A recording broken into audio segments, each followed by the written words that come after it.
Ladies and gentlemen, welcome back to the Indie Zone, where we continue our analysis of the affidavit of probable cause at page 7. And here, Detective Payne states that Pullman, Washington, and Moscow, Idaho are small college towns, and people commonly travel back and forth between them. And as we stated before, that the towns are approximately 10 miles apart from each other.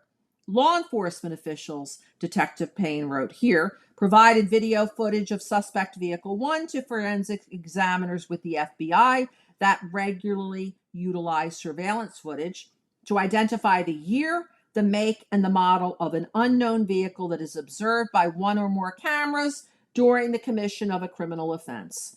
The forensic examiner that worked on this case is described by Detective Payne, not by name or by initials. He merely states that he has approximately 35 years law enforcement experience with 12 years at the FBI, and that his specific training includes identifying unique characteristics of vehicles, and that he uses a database, presumably provided to him by the FBI, that gives visual clues of vehicles across states to identify differences between vehicles.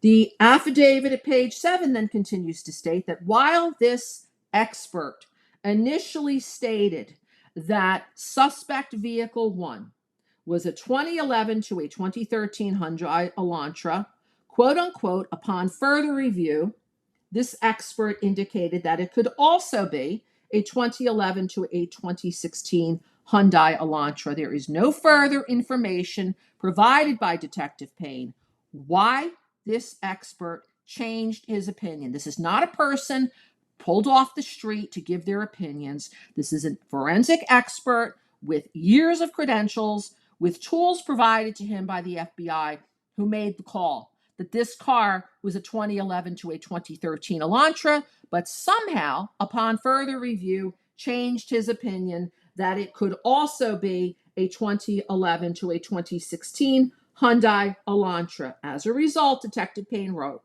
investigators have been reviewing information on persons and possessions of a vehicle that is a 2011 to a 2016 white Hyundai Elantra.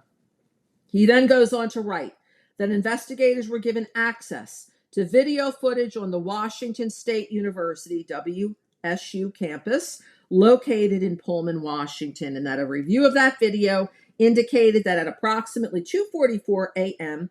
on November 13th, 2022, a white sedan, which was consistent with the description of the white Elantra known as suspect vehicle 1, was observed on WSU surveillance cameras traveling north on Southeast Nevada Street at the intersection of Northeast Stadium Way.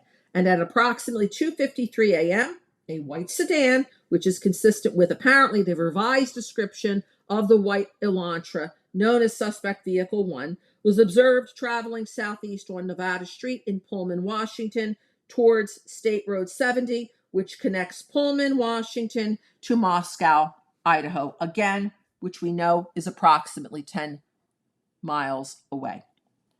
This concludes our discussion of page 7. However, I would like to interject that if you researched videos that were published by the Moscow Police Department shortly after the crimes, you will see Chief Fry getting up, who was the chief of police at that time, and saying that he was interested in speaking with the occupant or occupants of a 2011 to a 2013 Elantra, and that furthermore, Moscow Police Department put out press releases also describing suspect vehicle 1 as a 2011 to a 13 Elantra, and that they also submitted a be on the lookout, a BOLO, which, despite the fact that they apparently have all this video of suspect vehicle 1, they did not publish a single still. What they did is they published 2 images, stock images of other cars, one of which had a sunroof.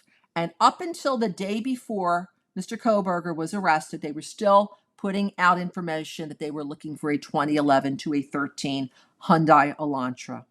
We will now conclude this episode. Please join us next time, where we will continue on with our discussion of the affidavit at page 8. Thank you.